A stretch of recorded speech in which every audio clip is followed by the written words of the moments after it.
Ces procès est une vaste blague qui va vraiment faire, ce qui va coûter de l'argent. Je sais que ça va coûter de l'argent, comme d'habitude.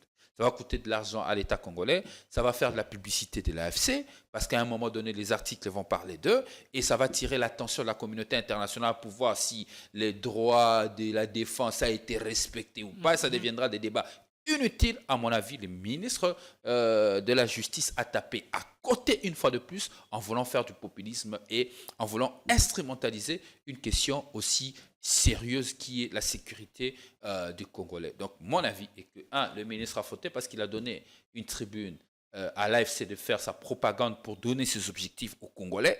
Je crains que ces messages aient passé, que malheureusement cela soit fait par l'action gouvernementale. En tout cas, c'est une déception totale. Ils n'ont pas compris ce qu'ils sont en train de mener comme lutte politique en vue de permettre au pays de finir avec ces phénomènes. Deux, c'est une fuite de responsabilité du pouvoir. Ils évitent d'affronter les problèmes parce qu'aujourd'hui, tout ce que nous attendons, c'est la paix. La reconquête de la paix à l'est du pays. Et cette paix-là, on ne l'aura pas en dolo.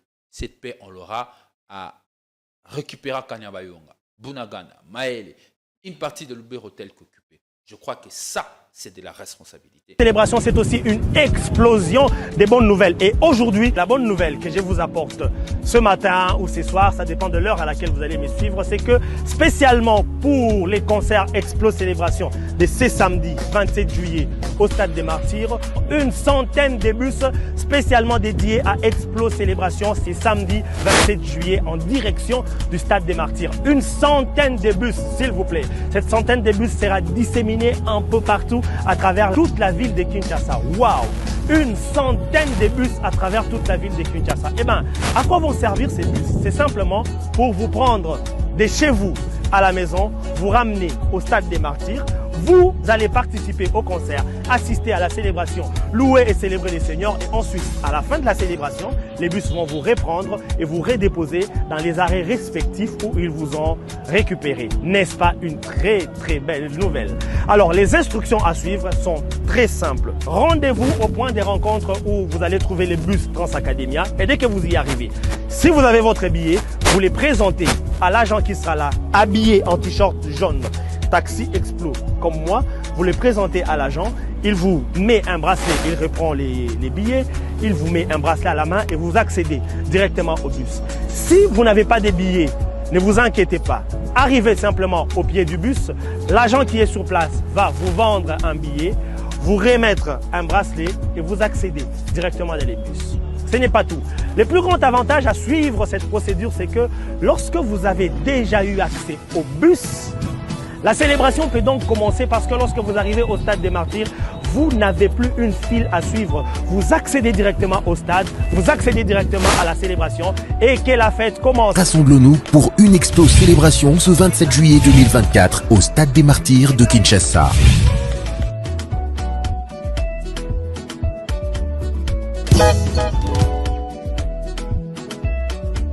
Non à la balkanisation de la République démocratique du Congo. Le Congo restera un et indivisible.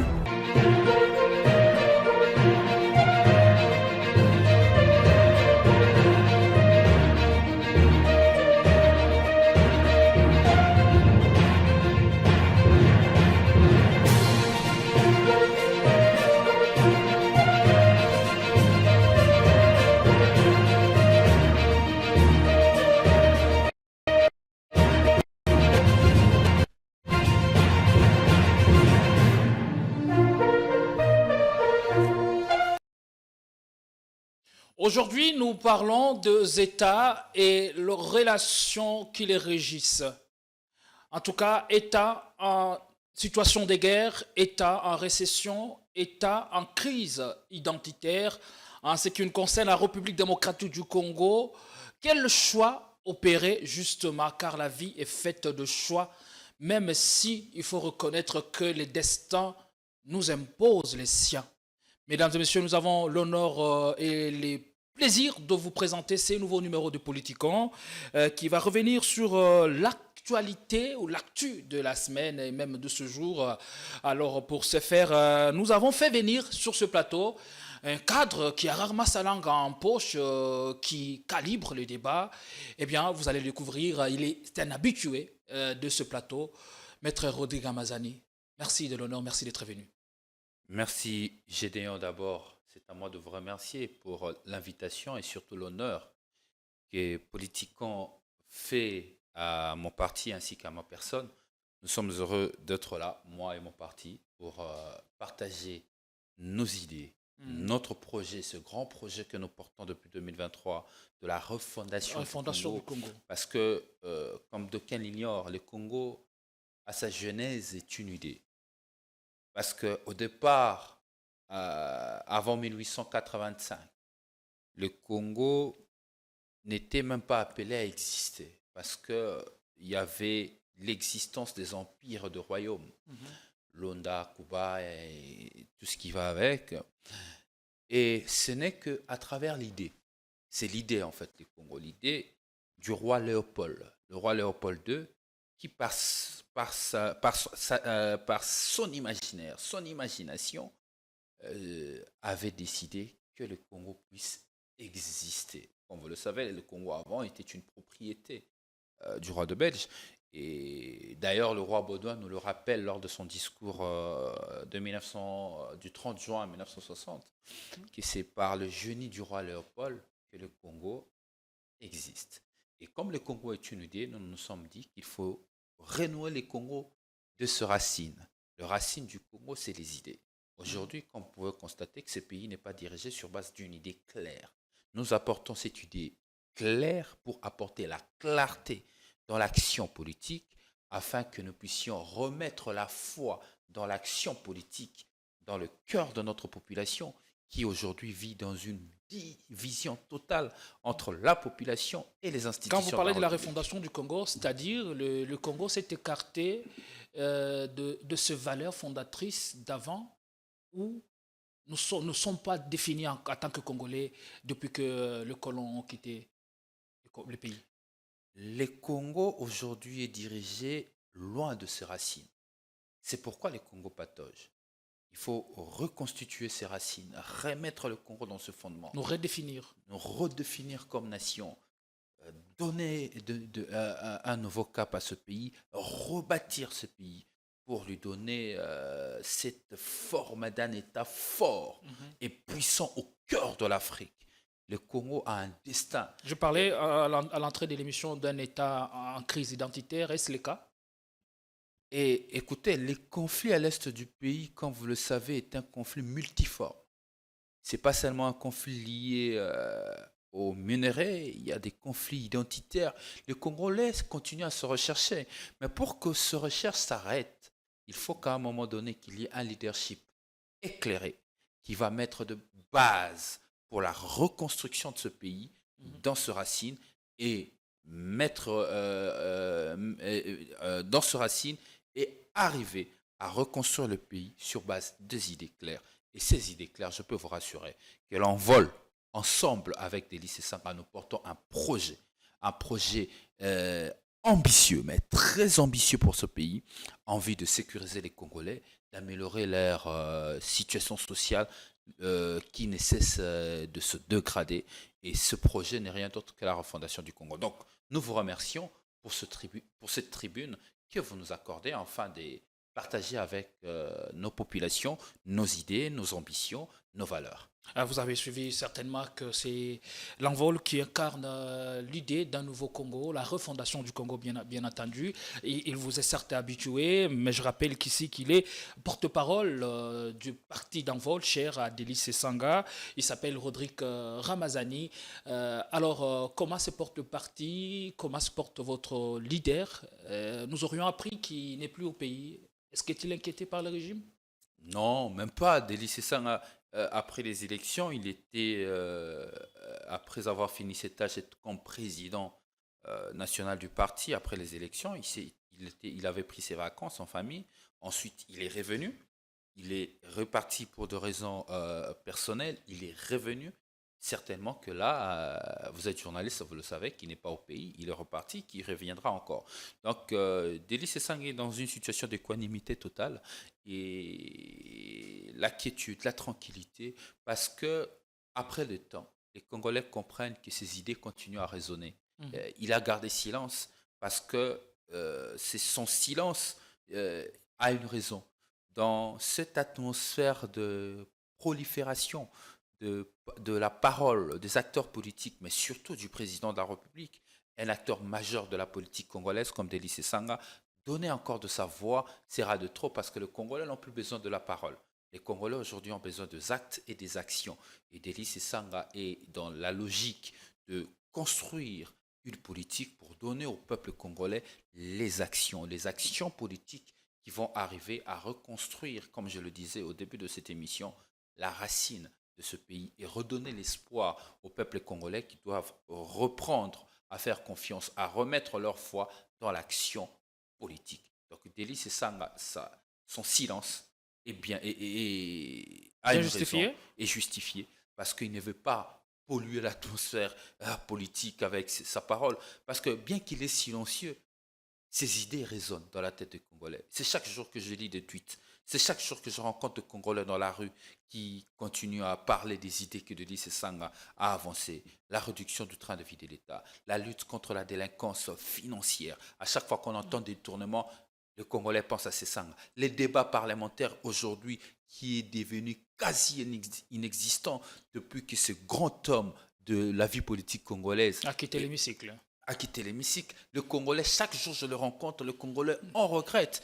C'est vrai que nous n'avions pas perdu, l'Envol ne se considère pas comme un parti perdant des élections, parce que au sortir des élections, il n'y a pas eu de vainqueurs, il n'y a eu que des tricheurs, des fraudeurs qui aujourd'hui siègent en lieu et place des vrais élus. Alors pensez-vous que dans le contexte actuel, le silence de votre leader SP s'est justifié? Pourquoi il reste taiseux alors qu'il doit encore mobiliser le peuple contre peut-être ce que vous avez appelé tantôt fraude et tricherie lors des dernières élections de décembre 2023? Vous parlez des actions, mais pourtant les actions ne le mènent que lorsqu'on est aux affaires. Mais lui n'est pas aux affaires. Mais pourquoi ne pas continuer à mobiliser le peuple contre ou pour l'idéal qu'il incarne? Aujourd'hui, Délice Essanga dirige son parti. Délice Essanga a mis en place une idée qui offre aux Congolais. C'est la refondation du Congo, un avenir meilleur. Délice Essanga l'offre aux Congolais. Et Délice Essanga se prépare évidemment à mobiliser le peuple autour de ce grand projet de la refondation du Congo. Le travail se fait, la redynamisation du parti se fait, l'implantation de nos sections continue à se faire. Nous le faisons. Et la communication, je suis le porte-voix, je suis accompagné des communicateurs du parti, les cadres du parti qui continuent à véhiculer ces beaux messages pour un avenir meilleur de notre population. Délice Essanga, bien qu'il garde silence, Délice Essanga travaille. Mais je peux vous rassurer qu'il travaille d'arrache-pied pour relever ce grand défi. Son plus grand souci, ce n'est pas sa personne. Son plus grand souci, c'est d'améliorer les conditions de vie de notre population qui vit qui vit l'insécurité grandissante sur l'ensemble du territoire national, qui perd son pouvoir d'achat chaque jour. Et aujourd'hui, les Congolais ont perdu leur pouvoir d'achat lorsqu'on doit évaluer, je crois, c'est à plus de 50% que les Congolais ont perdu leur pouvoir d'achat. Aujourd'hui, le prix des denrées alimentaires... Dans une situation de crise économique mondiale, est-ce que ça ne se justifie pas? Ça ne se justifie pas. Ailleurs, il y a des crises économiques, c'est vrai, mais ailleurs, le gouvernement prend des mesures d'accompagnement. Le gouvernement accompagne la population. Ici, même les mesures d'accompagnement qui n'étaient pas prises sous Félix Tshisekedi, notamment la subvention de pétroliers pour soutenir le prix de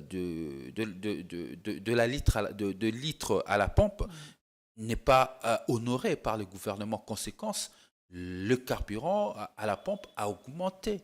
Et le pain aujourd'hui quitte 300 francs congolais pour un pain pistolet. Aujourd'hui, c'est vend à 400 francs congolais. Une augmentation de 40%. C'est énorme. Je ne vous parlerai même pas de prix des denrées alimentaires.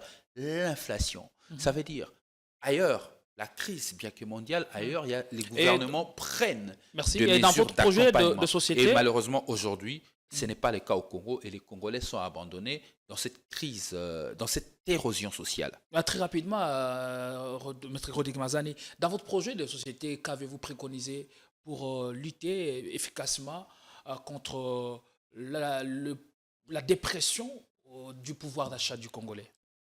La diversification de notre économie. Vous savez, nous disons dans la refondation du Congo, il faut diversifier l'économie. Diversifier l'économie parce que le Congo, aujourd'hui, a un péché. Le péché du Congo, c'est d'avoir une économie extravertie, qui s'assoit essentiellement dans le secteur extractif. Alors que le secteur extractif, ce n'est pas nous qui contrôlons la marge de prix. Et notre économie, depuis longtemps, est penchée sur ces leviers. Et ces leviers, aujourd'hui, ne permettent pas d'absorber le besoin de la population. Nous disons, il faut arriver à diversifier l'économie afin de permettre que notre produit intérieur brut puisse prendre de la valeur. Et que malheureusement, aujourd'hui, face au gouvernement Tshisekedi, malgré le fait qu'ils ont bénéficié de la situation post-Covid qui a fait en sorte que notre économie puisse prendre de l'essor, c'était le moment où le gouvernement aurait dû prendre des mesures pour diversifier effectivement notre économie et investir évidemment dans les infrastructures, notamment routières, pour permettre la transaction de biens et services. Aujourd'hui, à regarder de près, nous sommes loin du compte. Loin du compte, malgré la croissance que notre économie a connue. Et la réalité en face est que le citoyen congolais continue de vivre dans une situation de pauvreté profonde.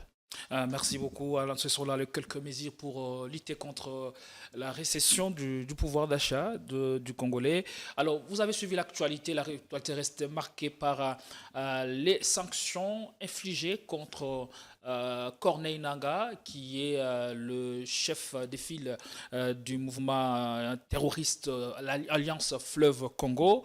Alors, il a été frappé par des sanctions qui ont été infligées par le Bureau du contrôle des actifs étrangers.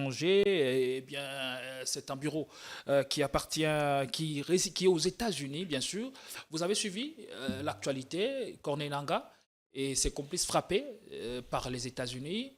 Est-ce que nous allons vers un début de solution? Nous sommes trop loin, très loin et très très loin de la solution. Je tiens à rappeler, peut-être que les Congolais le savent déjà, que ce n'est pas la première fois que les États-Unis sanctionnent, notamment les cadres du M23. Il y a un moment donné qu'ils étaient encore sanctionnés. Je crois que c'était après le deuxième rapport du Conseil des experts des Nations Unies. Sont sanctionnés. Des Nations Unies, les membres du M23 étaient sanctionnés. Aujourd'hui, les États-Unis ont sanctionné l'AFC. Mais évaluons, parce que le problème, des fois, nous n'aimons pas trop évaluer dans la conduite des questions de politique publique. Quel était l'effet des sanctions sur les membres du M23 quant au conflit à l'est du pays? Rien. Le M23 continue à occuper Bunagana. Aujourd'hui, avec les associations, avec le AFC, ils ont réussi à occuper d'autres territoires de la République démocratique du Congo, une partie de Lubero. J'ai appris qu'à Malé, ils sont en train de menacer la province du Sud Kivu. Et là, ils ont pris le chemin pour atteindre Bunia et avancer vers Butembo pour commencer à menacer la province de la Tchopo. Là, nous sommes dans une situation des crises réelles. Les sanctions, nous disons bienvenue parce que ça peut mettre tant soit peu mal à l'aise ceux qui conduisent ces mouvements insurrectionnels, mais ce n'est pas la solution. Moi, je crois que le gouvernement congolais ne doit pas crier à la victoire. On ne doit pas s'en réjouir. Ne doit pas s'en réjouir. C'est réjouir de petites victoires qui ne donnent pas la solution à la crise. Aujourd'hui, ce que les Congolais attendent, c'est la fin de ce conflit, la sécurité des Congolais. Sécuriser. Et en quoi consiste évidemment la nature de ces sanctions? Écoutez, ce sont des sanctions sur les avoirs, ce sont des sanctions sur le patrimoine. Parce que nulle part dans le communiqué qui nous est parvenu, le bureau... Ils n'ont pas précisé, la nature de sanctions et tout ça. Mais pour moi, c'est un épiphénomène. Pour moi, c'est un épiphénomène dans la mesure où ce n'est pas la solution idoine pour finir la crise.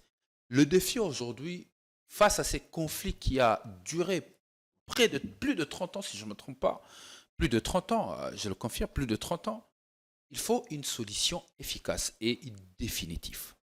On ne peut pas continuer à être un État qui est perpétuellement en conflit à l'est du pays. À tout moment, n'importe qui peut se permettre de s'attaquer à nos populations, n'importe qui peut se permettre d'occuper une partie de notre territoire national. Il faut de vraies solutions. Mais ces solutions ne peuvent être que des solutions militaires.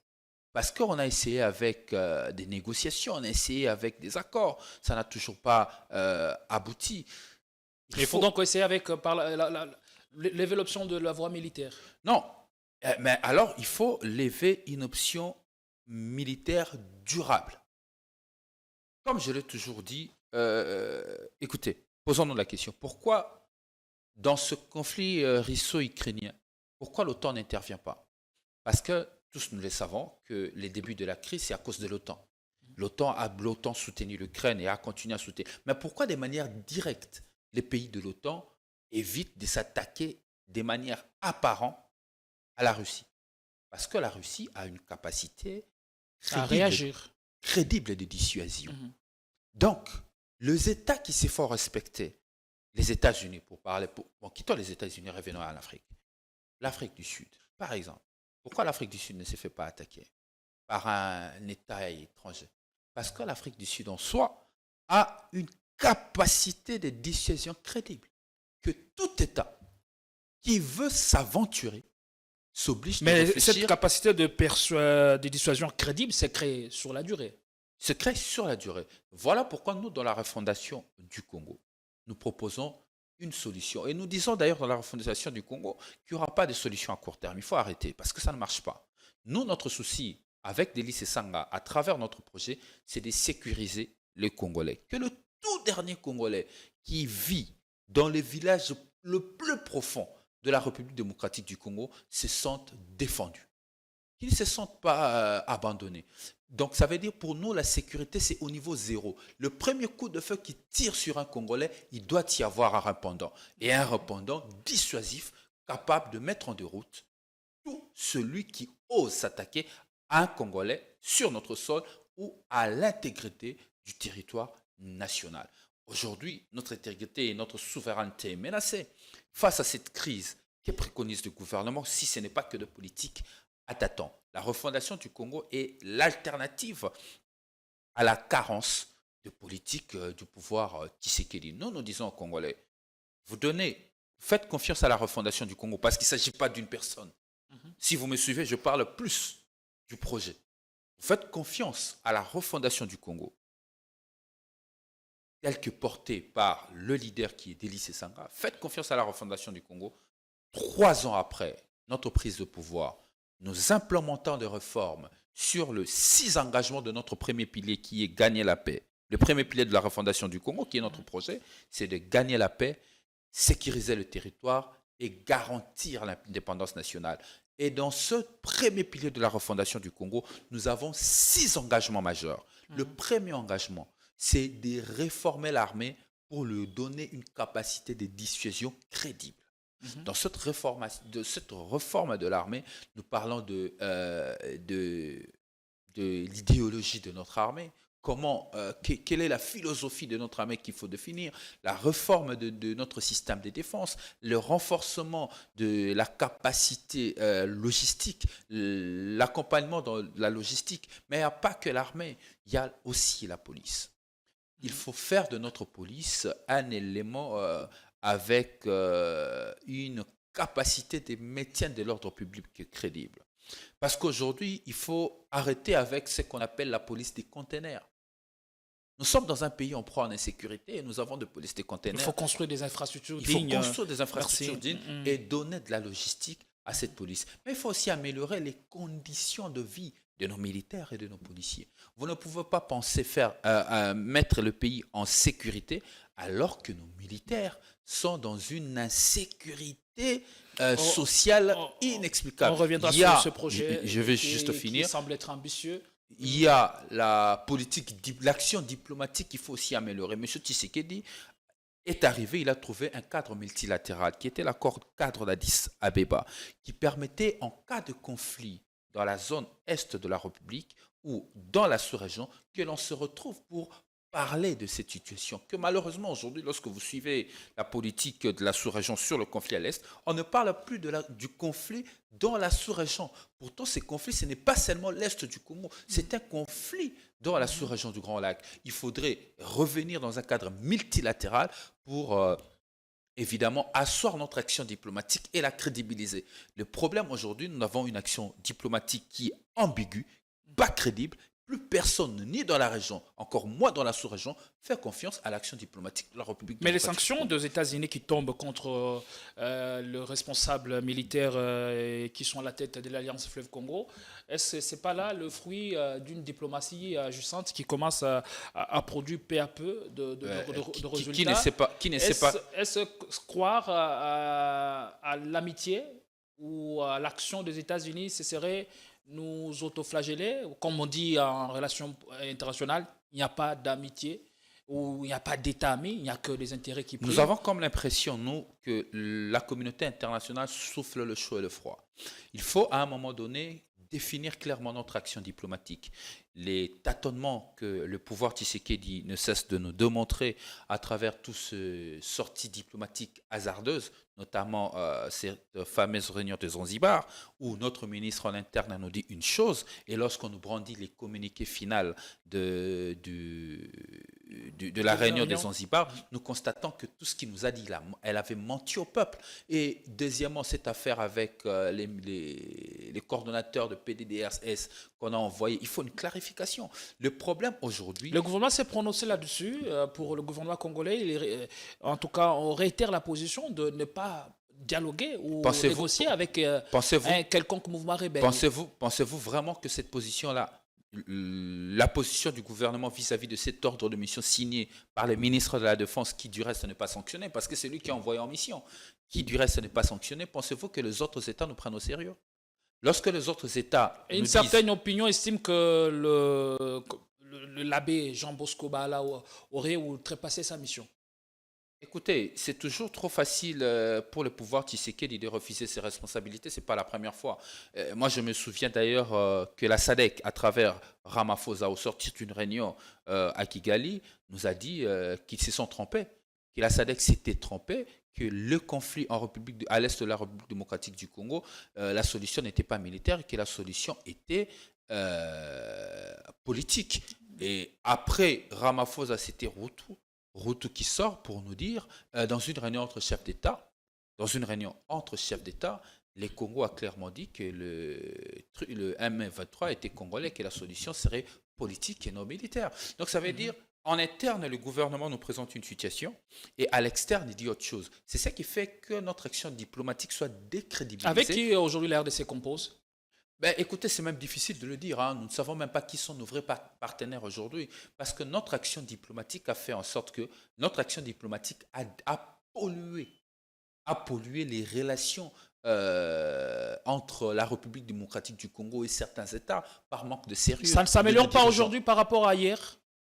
Aujourd'hui, en tout cas, nous avons une action diplomatique très fragile et fébrile qui ne porte pas des résultats efficaces. Il n'y a pas longtemps, dans ce pays, on a vu des solutions efficaces de l'action diplomatique qui a amené les pays à trouver des solutions tant soit peu à la crise à l'est du pays. Mais ce que nous proposons, nous en vol, nous disons, nous allons réformer notre action diplomatique, réchauffer nos relations avec les États pour revenir dans des cadres multilatéraux en vue de trouver la solution à la crise de l'Est. Mais au-delà de la diplomatie, pendant 3 ans, nous allons construire une armée dissuasive, capable de faire peur à tous nos voisins avant d'avoir des intentions de nous attaquer. Vous imaginez que nous sommes dans un État où depuis le premier rapport du Conseil des experts des Nations Unies nous disent que l'Ouganda est derrière les M23.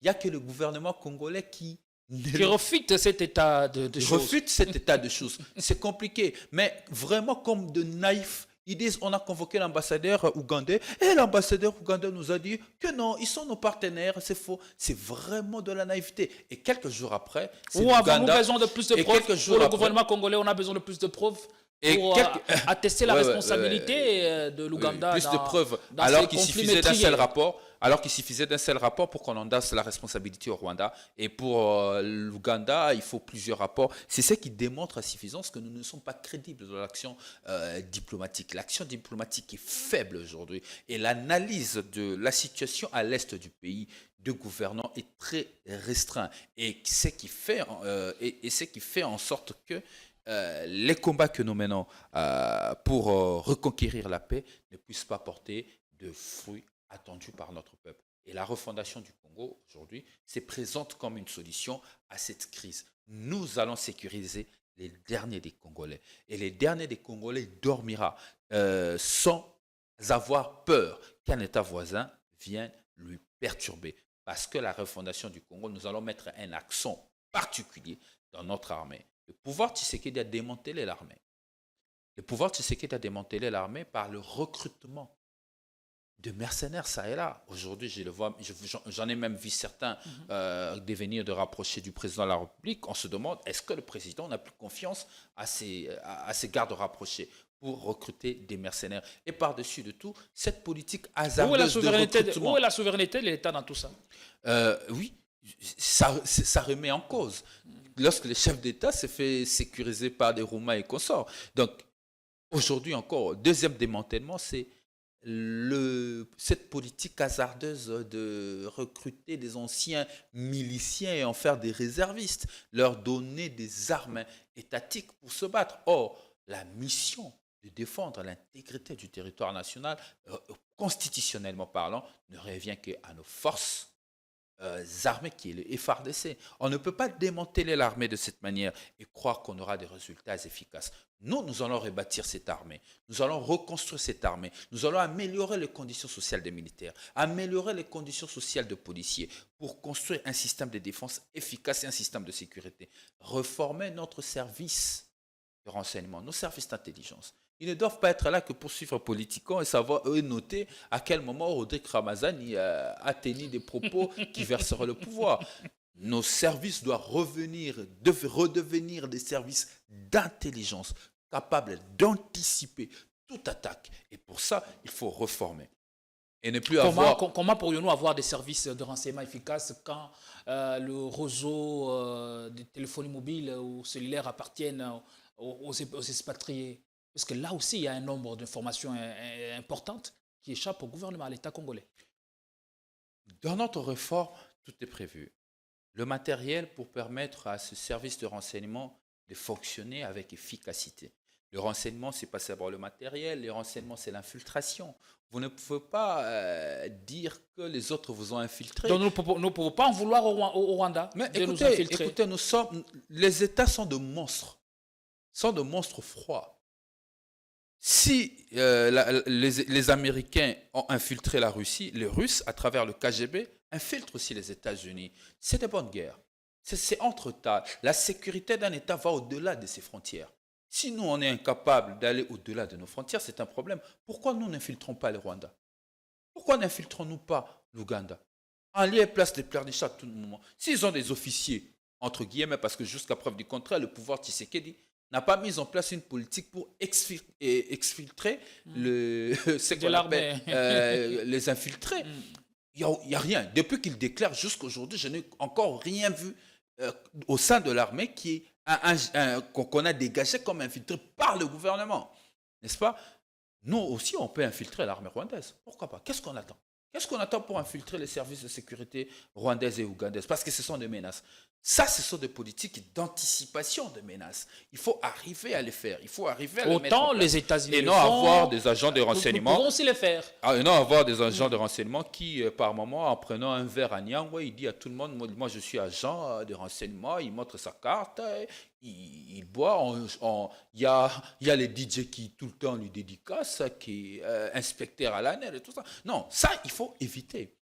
Les services de sécurité ne sont pas de vedettes. Les services d'intelligence ne jouent pas au végétariat. Les services de sécurité sont là.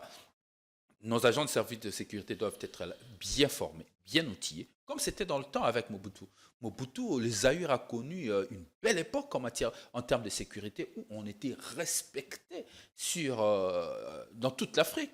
Nos militaires sont allés plus d'une fois dans des missions dans les pays africains et ont rapporté des résultats. Mais pourquoi aujourd'hui nous en sommes incapables? Si nous en sommes incapables, c'est parce que ceux qui nous dirigent aujourd'hui n'ont aucune vision. Et l'envol, ensemble avec son président Dédé Sesanga, nous vous présentons une vision Ici d'ailleurs à qui est Kinshasa, l'alternative de la carence politique du pouvoir Tshisekedi. C'est la refondation du Congo. Et j'invite mes compatriotes qui me regardent partout dans le monde, je sais que je suis dans Politican, qui est très suivi, de chercher ces projets. C'est sur Google, c'est public.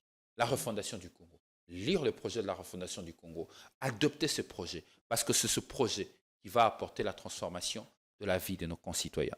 merci beaucoup, Maître Rodrigue Ramazani. Et enfin, ces actions qui sont tombées, à quoi jouent évidemment les États-Unis après qu'ils ont prolongé les 15 jours la trêve humanitaire? Et au sein de l'opinion, ça ne passait pas parce qu'on estime que les États-Unis jouent à l'arbitrage. C'est eux qui arbitrent. Ils peuvent siffler les débuts et la fin d'un match et les deux parties observent. Est-ce que votre analyse aussi? L'envol, pour nous, on s'en occupe moins. Trêve humanitaire, respecter ou pas respecter. Sanctions, pour nous, ça ne nous concerne pas. Ce qui nous concerne, c'est la sécurité des Congolais. La question qu'on se pose, est-ce qu'aujourd'hui les Congolais sont suffisamment sécurisés? Est-ce que dans cette situation, nous pouvons nous en sortir sans avoir le soutien des puissances mondiales? Écoutez, pour construire notre pays, personne ne nous interdit. Pour détourner des millions de lampadaires et des forages, personne ne nous a demandé d'aller voir les puissances mondiales. Pour se reconstruire comme un État, bâtir une armée forte, c'est une organisation interne et une personnalité affirmée d'un leader. Il n'y a aucun pays dans le monde qui a voulu se faire puissant et que les autres lui ont laissé le main libre. C'est une détermination dans une clarté de politique bien tracée qui fait en sorte qu'aujourd'hui, la Chine est devenue une puissance mondiale. Et si la Chine devait écouter des pressions ça et là, la Chine ne serait pas ce qui est aujourd'hui. Vous savez, toutes les critiques que la Chine a connues, non-respect de la main-d'œuvre, on a critiqué la Chine, on a même donné des sanctions. Mais la Chine était restée droit dans ses bottes. Il a continué sa logique. Aujourd'hui, c'est parmi, je crois, si je ne me trompe pas, les premières puissances, la première puissance. Donc si vous ne vous affirmez pas, personne ne vous laissera les terrains libres. Personne ne vous laissera les terrains libres. Nous sommes dans un terrain de compétition. N'attendez que personne puisse dire « Ok, les Congolais mettaient en place un central nucléaire ». Vous vous trompez. C'est une détermination. Pourquoi personne n'est pas pointé le doigt à la Corée du Nord? Pourquoi? Parce que là-bas, ils estiment qu'il y a quand même quelqu'un qui... il y a un leader qui s'affirme. Nous, aujourd'hui, nous parlons d'un leadership éclairé. Et malheureusement, le Congo, aujourd'hui, n'est pas conduit par un leadership éclairé. Nous proposons ce leadership éclairé. Personne ne remettra en cause la clairvoyance d'Élie Sesanga. Personne ne remettra en cause la pertinence de notre projet politique qui est la refondation du Congo. C'est ce que nous proposons aux Congolais, un avenir meilleur. Merci beaucoup. Ici au pays, l'actualité est dominée par l'ouverture du procès public contre Corneille Nangaa et ses complices. Ils ont été... alors le ministère public a ouvert un procès. Et bien, parmi les personnes qui, en tout cas... qui sont concernés par ces procès. Il y a notamment l'ancien député Jean-Jacques Mamba, Corneille Nangaa, Bertrand Bisimwa. En tout cas, la liste n'est pas exhaustive. Mais il y a aussi quelqu'un d'autre qu'on a présenté, Eric Nkouba, qui a affirmé, pensant sans rire, que l'objectif de l'AFC, ce n'est pas de prendre Goma, mais est venu jusqu'à Kinshasa et faire plier le pouvoir de Félix Tshisekedi. L'actualité, c'est aussi l'arrestation de Jean Bosco Bala. Selon nos sources, il a été arrêté depuis mardi dernier après son retour, après sa réunion qui a capoté, controversée. Et voilà, il a été arrêté. Est-ce que pensez-vous si le gouvernement congolais était dans une sorte de distraction publique, pouvait ou peut en venir jusque-là. Mais posons-nous d'abord la question, où se trouve François Béat, l'ancien conseiller spécial du président de la République, qui était aussi poursuivi pour question de trahison. Tout ça. C'est pas nouveau avec le pouvoir Tshisekedi. Le problème avec ce pouvoir, ce sont des personnes irresponsables qui ne veulent pas assumer leurs actes. Ce qui se passe avec ce dossier de l'abbé Baala, il y a beaucoup de flou. Ce que nous voulons, c'est la vérité, c'est la clarté. Son arrestation, est-ce que cela aussi, c'est une question? Est-ce que cela ne s'apparente pas à une façon de l'obliger à ne pas parler, à ne pas dire la vérité?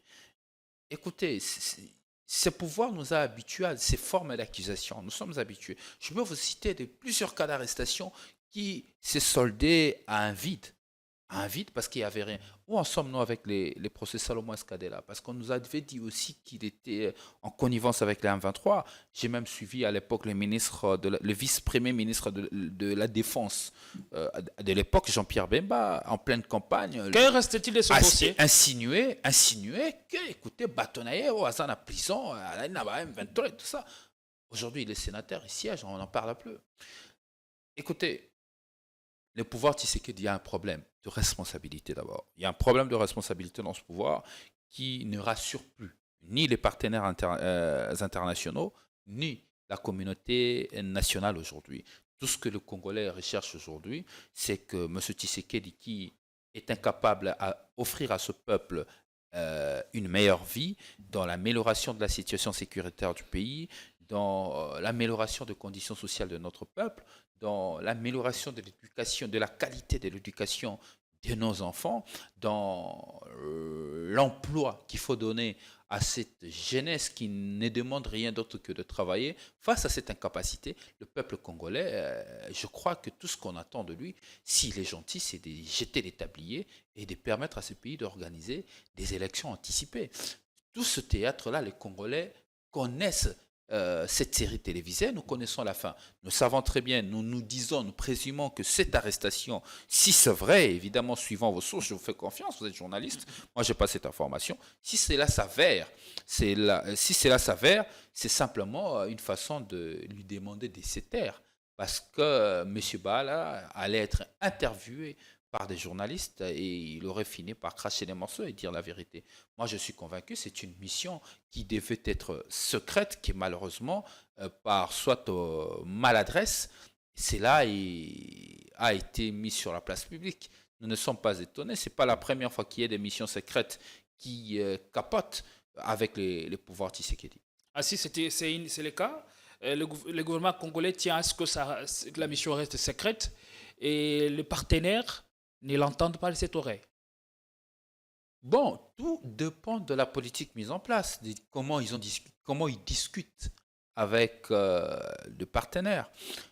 Nous, tout ce que nous voulons, tout ce que les Congolais recherchent, c'est de retrouver l'intégrité du territoire national, tel que M. Félix Tshisekedi l'a reçu en janvier 2019 lors de la passation pacifique et civilisée du pouvoir, le tout premier, qui aujourd'hui devient une déception pour notre peuple. Maintenant, les ratés politiques, les errements, on est habitué. C'est ça le pouvoir Tshisekedi. Depuis le début, ils ont tâtonné. Ils ont tâtonné en pactisant avec des ennemis, en supplantant notamment l'accord cadre d'Addis Abeba, qui est un cadre multilatéral, en faisant la faveur aux accords bilatéraux et entre le Rwanda et l'Ouganda, en invitant le M23 à Kinshasa pour instrumentaliser ce groupe aux fins des conflits qu'il avait avec ses anciens partenaires du FCC. Donc les errements, les tâtonnements, nous sommes habitués avec ce pouvoir et le peuple en a marre. Tout ce que le peuple congolais peuvent demander à M. Tshisekedi aujourd'hui, ce n'est rien d'autre que de jeter les tabliers pour que les élections anticipées soient organisées. Merci beaucoup, Maître Rodig Ramazani. Aussi, l'affaire détournement des millions de dollars, ça se signale ça et là. Il ne se passe pas un jour ça que le Congolais n'entende pas un nouveau cas de détournement. Alors, face à cette situation, pour terminer, que faire? Est-ce que devons-nous efficacement mettre sur pied avoir un appareil judiciaire qui travaille à plein régime ou recréer une nouvelle classe politique, des hommes intègres sur lesquels l'État congolais peut s'appuyer? Avant de parler de cette question, je veux quand même vider une question que vous m'avez posée. Ensuite, il y avait une autre question et que malheureusement, je n'ai pas pu Allez-y. finir. C'est sur le procès organisé par le pouvoir Tshisekedi à Andolo contre les Nanga et consorts. Bon, il y a deux problèmes dans ce procès, à mon avis. Le premier, on a offert les tribunes, notamment à M. Eric Kouba, Eric Kouba, pour faire présenté comme passer le conseil stratégique de Nanga. pour faire passer un message de l'AFC. Et c'est ça l'erreur stratégique. C'est une erreur de communication? C'est une erreur stratégique. Vous imaginez, c'est passé, je crois, sur la RTNC. Et les messages, aujourd'hui, tout le monde en parle. Tout le monde connaît maintenant l'objectif de Nanga, que ce n'est pas de se limiter à Goma, mais d'arriver à Kinshasa. Erreur stratégique, erreur de communication. Il fallait évaluer les dégâts que cela peut causer au sein de notre population. Ça peut causer beaucoup de choses. Que la psychose, pas seulement la psychose, une adhésion aussi.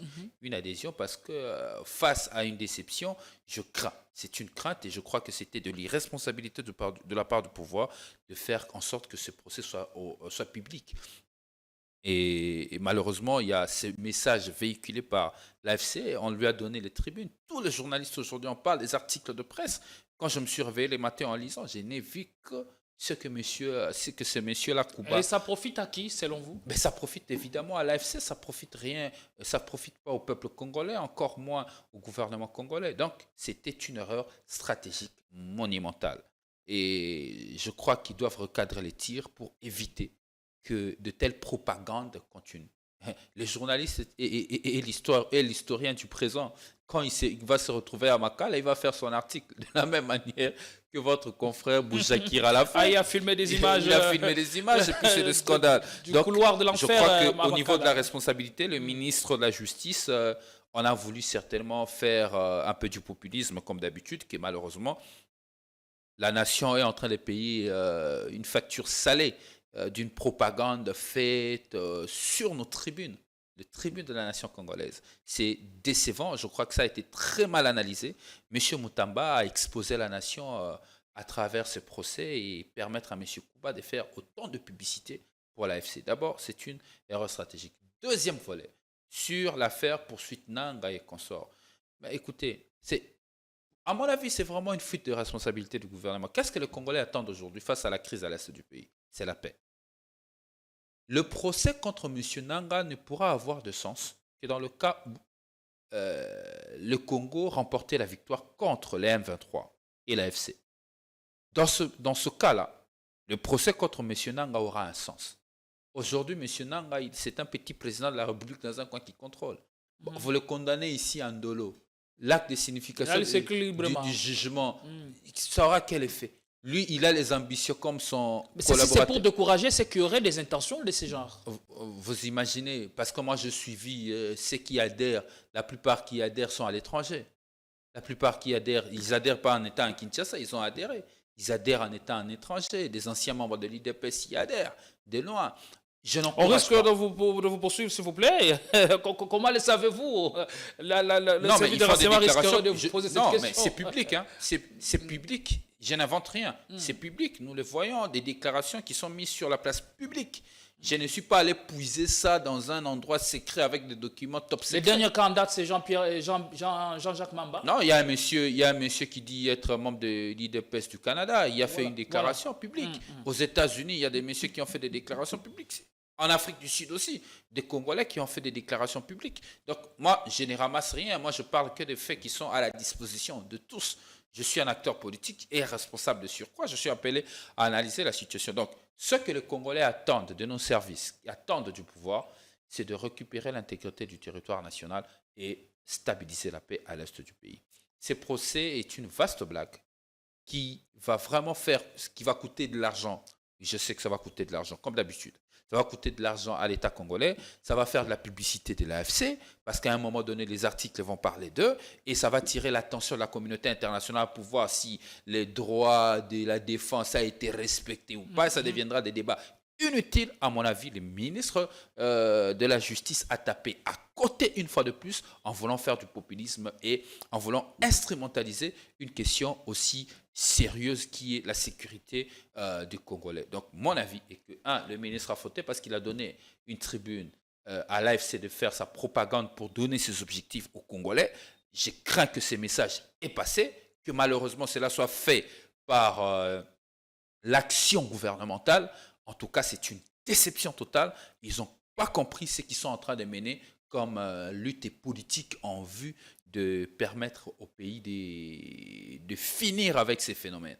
2, c'est une fuite de responsabilité du pouvoir. Ils évitent d'affronter les problèmes parce qu'aujourd'hui, tout ce que nous attendons, c'est la paix. La reconquête de la paix à l'est du pays. Et cette paix-là, on ne l'aura pas en dolo. Cette paix, on l'aura à récupérer Kanyabayonga, Bunagana, Maele, une partie de l'Uber tel qu'occupé. Je crois que ça, c'est de la responsabilité. Tout le reste-là, c'est du superfuge. Ça ne sert à rien. Nanga et ses complices encourent une peine capitale?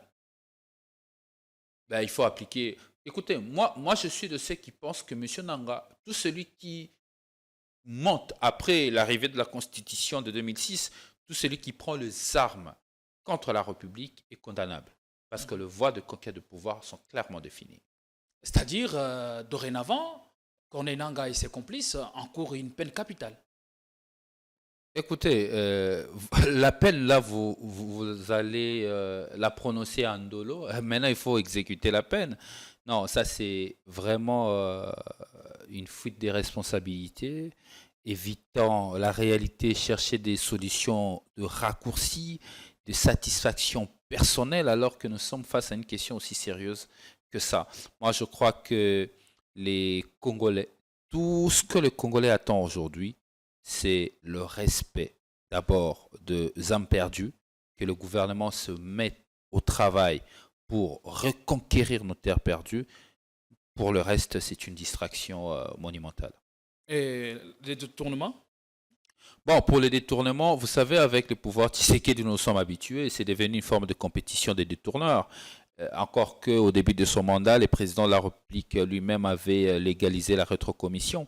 Le président de la République, en légalisant la rétrocommission, avait systématiquement neutralisé les différents contrôles. Les différents contrôles de finances publiques de l'État qui sont d'une part, c'est à 3 niveaux, les contrôles administratifs, politiques et judiciaires. Aujourd'hui, pour les contrôles administratifs, n'en parlons même pas, ça ne marche pas. Les contrôles politiques et le Parlement, systématiquement, tout le grand dossier du pays, notamment le RAM. Vous savez très bien que le dossier du RAM était mis au coffre, personne ne l'a contrôlé, même au niveau politique. Sous la bénédiction du président de la République, ça veut dire que c'était un dossier géré par la présidence de la République. Conséquence, on ne s'est pas contrôlé. Aujourd'hui encore, nous sommes dans un dossier où l'IGF s'est fait commerçant en vendant ses services à la GECAMIN, les services de consultance à la GECAMIN. L'IGF qui a pour rôle de contrôler... On accuse l'IGF de conflits d'intérêts et d'utilisation de... Oui, mais écoutez, je ne peux pas comprendre... empêcher les projets. Je ne peux pas comprendre que l'IGF ait conclu un contrat rémunéré de consultance avec la GECAMIN. Donc, on peut dire que l'IGF est un commerçant qui vend ses services. Ça, c'est inacceptable.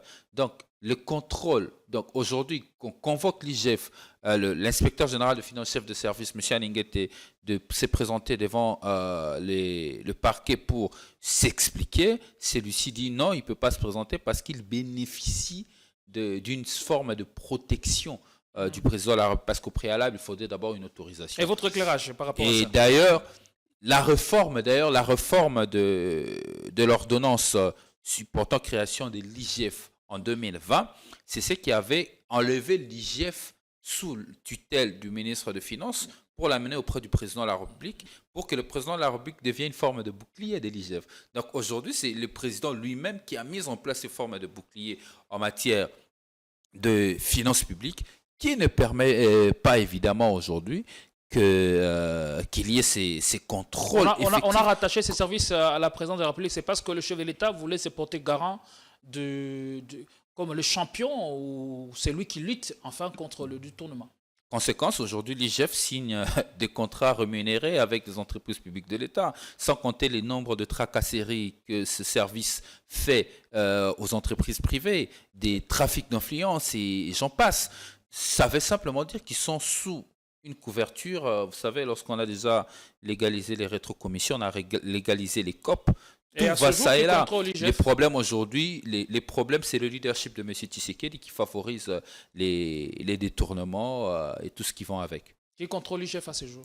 À ce jour, conformément à la loi, c'est la Cour des comptes qui est l'autorité habilitée à contrôler l'IGF conformément à la loi. Mais malheureusement, l'IGF... Elle n'a pas les moyens, la Cour des comptes, pour faire le travail pour la politique de sa mission. Malheureusement, aujourd'hui, l'IGF est sous la bénédiction du président de la République et la Cour des comptes et les parquets près la Cour des comptes se sentent impuissants de mettre la main dessus. Maître Rodrigue Mazani, merci d'être passé. C'est à moi de vous remercier, cher Gédéon, pour l'invitation. À toutes et à tous, nous vous disons merci de l'honneur. Merci à toute l'équipe qui m'a permis d'arriver chez vous. Ici, c'est du bon temps de télé. En tout cas, excellente fin de semaine chez vous. Que la paix du Christ demeure dans vos maisons.